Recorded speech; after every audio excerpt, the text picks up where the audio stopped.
going to tell you a little bit about my TEDx Houston talk. I woke up the morning after I gave that talk with the worst vulnerability hangover of my life. And I actually didn't leave my house for about 3 days. The first time I left was to meet a friend for lunch. And when I walked in, she was already at the table, and I sat down, and she said, "God, you look like hell." I said, "Thanks. I feel really, I'm not functioning." And she said, "What's going on?" And I said, "I just told 500 people that I became a researcher to avoid vulnerability, and that when being vulnerable emerged from my data as absolutely essential to wholehearted living, I told these 500 people that I had a breakdown. I had a slide that said breakdown. At what point did I think that was a good idea?" And she said, "I saw your talk live streamed. It was not really you. It was a little different than what you usually do, but it was great." And I said, "This can't happen. YouTube, they're putting this thing on YouTube, and we're going to be talking about 600, 700 people." And she said, "Well, I think, it's too late." And I said, "Let me ask you something." And she said, "Yeah." And I said, "Do you remember when we were in college and really wild and kind of dumb?" She said, "Yeah." And I said, "Remember when we'd leave a really bad message on our ex-boyfriend's answering machine? Then we'd have to break into his dorm room and then erase the tape?" And she goes, "No." So, of course, the only thing I could think of to say at that point was, "Yeah, me neither. Yeah, me neither." And I'm thinking to myself, "Brene, what are you doing? What are you doing? Why did you bring this up? Have you lost your mind? Your sisters would be perfect for this." So I looked back up, and she said, "Are you really going to try to break in and steal the video before they put it on YouTube?" And I said, "I'm just thinking about it a little bit."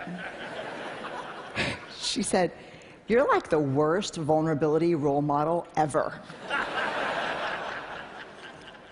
And then I looked at her and I said something that at the time felt a little dramatic, but ended up being more prophetic than dramatic. I said, "If 500 turns into 1,000 or 2,000, my life is over." I had no contingency plan for 4 million. And my life did end when that happened. And maybe the hardest part about my life ending is that I learned something hard about myself, and that was that as much as I would be frustrated about not being able to get my work out to the world, there was a part of me that was working very hard to engineer staying small, staying right under the radar. But I want to talk about what I've learned. There's 2 things that I've learned in the last year. The first is vulnerability is not weakness. And that myth is profoundly dangerous. Let me ask you honestly, and I'll give you this warning. I'm trained as a therapist, so I can outweight you uncomfortably. So if you could just raise your hand, that would be awesome. How many of you, honestly, when you're thinking about doing something vulnerable or saying something vulnerable, think, "God, vulnerability is weakness. This is weakness"? How many of you think of vulnerability and weakness synonymously? The majority of people. Now let me ask you this question. This past week at TED, how many of you, when you saw vulnerability up here, thought it was pure courage? Vulnerability is not weakness. I define vulnerability as emotional risk, exposure, uncertainty. It fuels our daily lives. And I've come to the belief, this is my 12th year doing this research, that vulnerability is our most accurate measurement of courage. To be vulnerable, to let ourselves be seen, to be honest. One of the weird things that's happened is after the TED explosion, I got a lot of offers to speak all over the country. Everyone from schools and parent meetings to Fortune 500 companies. And so many of the calls went like this: hey, Dr. Brown, we loved your TED Talk. We'd like you to come in and speak. We'd appreciate it if you wouldn't mention vulnerability or shame. So, what would you like for me to talk about? There's 3 big answers. This is mostly, to be honest with you, from the business sector: innovation, creativity, and change. So let me go on the record and say, vulnerability is the birthplace of innovation, creativity, and change.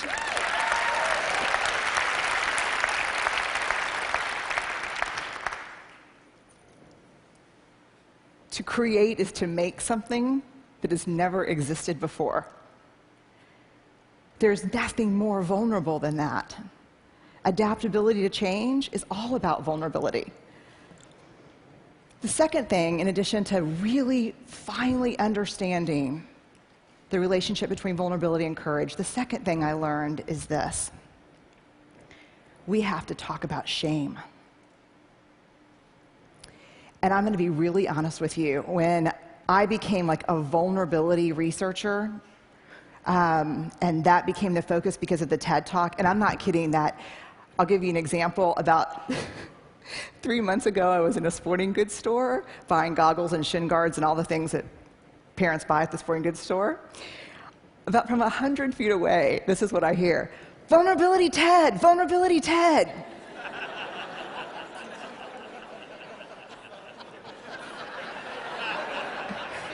Yeah, I'm a 5th-generation Texan. Our family motto is lock and load. I am not a natural vulnerability researcher.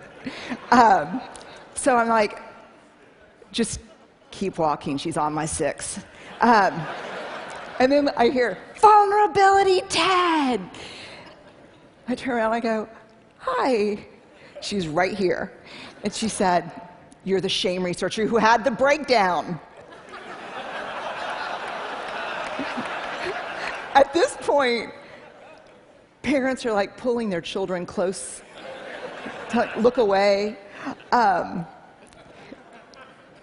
I'm so worn out at this point in my life. I look at her and I actually say, it was a frickin' spiritual awakening. And she looks back and does this. I know.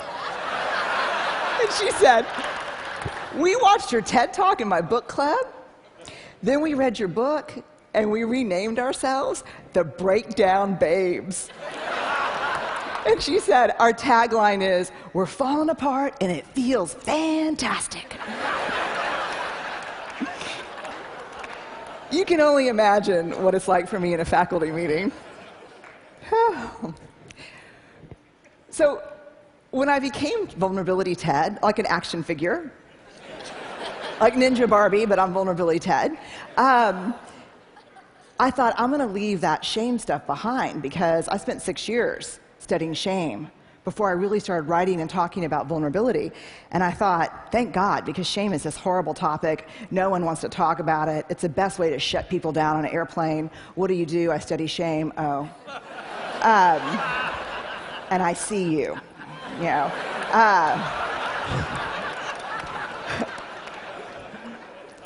But in surviving this last year, I was reminded of a cardinal rule, not a research rule, but a moral imperative from my upbringing.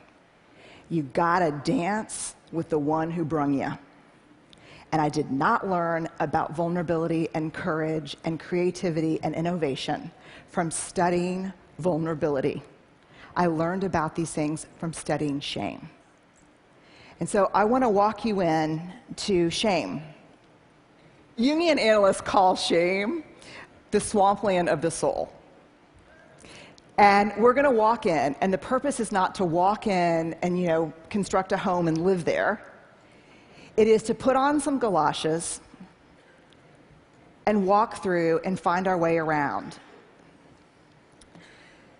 Here's why. We heard the most compelling call ever to have a conversation in this country, and I think globally, around race, right? Yes, we heard that. Yes? Cannot have that conversation without shame. Because you cannot talk about race without talking about privilege, and when people start talking about privilege, they get paralyzed by shame. We heard a brilliant, simple solution to not killing people in surgery, which is have a checklist. You can't fix that problem without addressing shame, because when they teach those folks how to suture, they also teach them how to stitch their self-worth to being all-powerful. And all-powerful folks don't need checklists. And I had to write down the name of this TED Fellow so I didn't mess it up here. Mishkin Ingawale. I hope I did right by you.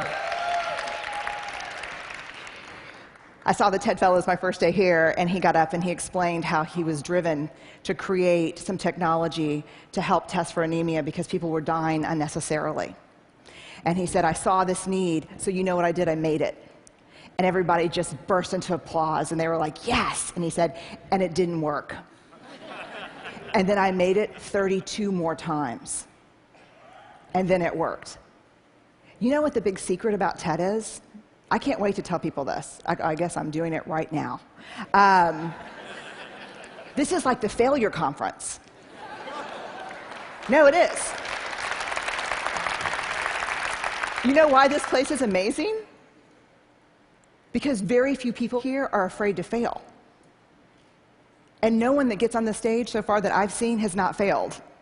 I have failed miserably, many times. I don't think the world understands that because of shame. There's a great quote that saved me this past year by Theodore Roosevelt. A lot of people refer to it as the man in the arena quote. And it goes like this: it is not the critic who counts. It is not the man who sits and points out how the doer of deeds could have done things better and how he falls and stumbles. The credit goes to the man in the arena, whose face is marred with dust and blood and sweat. But when he's in the arena, at best, he wins, and at worst, he loses. But when he fails, when he loses, he does so daring greatly. And that's what this conference to me is about. That's what life is about daring greatly, about being in the arena. When you walk up to that arena and you put your hand on the door and you think, I'm going in and I'm going to try this, shame is the gremlin who says, you're not good enough. You never finished that MBA. Your wife left you. I know your dad really wasn't in Luxembourg, he was in Sing Sing. I know those things that happened to you growing up. I know you don't think that you're pretty enough or smart enough or talented enough or powerful enough. I know your dad never paid attention even when you made CFO. Shame is that thing. And then if we can quiet it down and walk in and say, I'm going to do this, we look up and the critic that we see pointing and laughing, 99% of the time is who? Us. Shame drives two big tapes: never good enough, and if you can talk it out of that one, who do you think you are? The thing to understand about shame is it's not guilt. Shame is a focus on self, guilt is a focus on behavior. Shame is I am bad, guilt is I did something bad. How many of you, if you did something that was hurtful to me, would be willing to say, I'm sorry, I made a mistake? How many of you would be willing to say that? Guilt. I'm sorry, I made a mistake. Shame. I'm sorry, I am a mistake. There is a huge difference between shame and guilt. And here's what you need to know. Shame is highly, highly correlated with addiction, depression, violence, aggression, bullying, suicide, eating disorders. And here's what you even need to know more. Guilt, inversely correlated with those things. The ability to hold something we've done or failed to do up against who we want to be is incredibly adaptive. It's uncomfortable, but it's adaptive. The other thing you need to know about shame is it's absolutely organized by gender. If shame washes over me and washes over Chris, it's going to feel the same. Everyone sitting in here knows the warm wash of shame. We're pretty sure that the only people who don't experience shame are people who have no capacity for connection or empathy. Which means, yes, I have a little shame, no, I'm a sociopath. So I would opt for yes, you have a little shame. Shame feels the same for men and women, but it's organized by gender. For women, the best example I can give you is Anjali, the commercial. I can put the wash on the line, pack the lunches, hand out the kisses, and be work at 5 to 9. I can bring home the bacon, fry it up in the pan, and never let you forget you're a man. For women, shame is do it all, do it perfectly, and never let them see you sweat. I don't know how much perfume that commercial sold, but I guarantee you it moved a lot of antidepressants and anti-anxiety meds. Shame for women is this web of unattainable, conflicting, competing expectations about who we're supposed to be. And it's a straitjacket. For men, shame is not a bunch of competing, conflicting expectations. Shame is one. Do not be perceived as what? Weak. I did not interview men for the first 4 years of my study. And it wasn't until a man looked at me one day after a book signing and said, I love what you have to say about shame. I'm curious why you didn't mention men. And I said, I don't study men.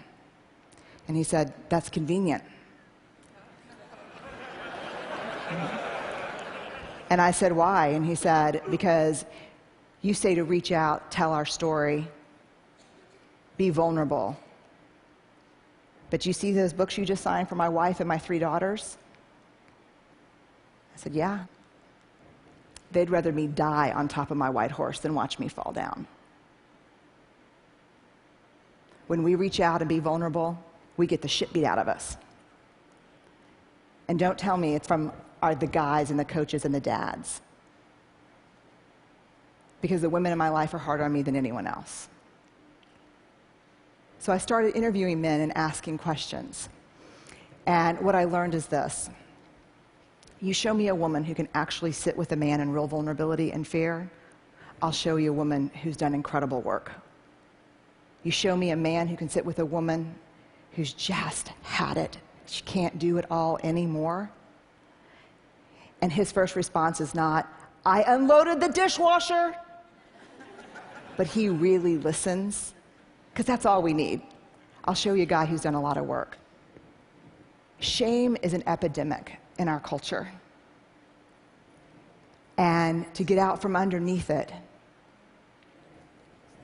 to find our way back to each other, we have to understand how it affects us and how it affects the way we're parenting, the way we're working, the way we're looking at each other. Very quickly, some research by Mahalik at Boston College. He asked, what do women need to do to conform to female norms? The top answers in this country: nice, thin, modest, and use all available resources for appearance.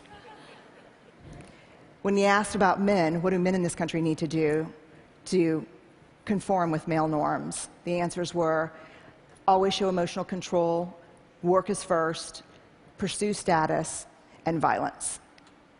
If we're going to find our way back to each other, we have to understand and know empathy, because empathy is the antidote to shame. If you put shame in a petri dish, it needs 3 things to grow exponentially: secrecy, silence, and judgment. If you put the same amount of shame in a petri dish and douse it with empathy, it can't survive.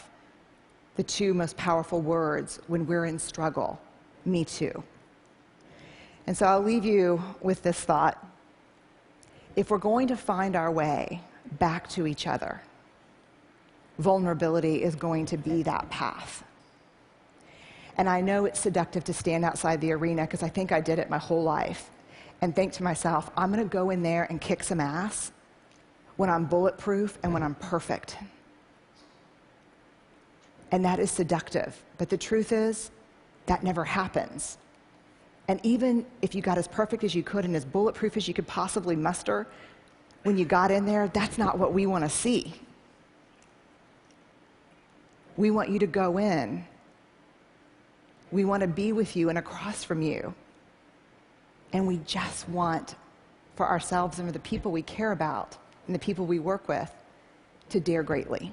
So thank y'all very much. I really appreciate it.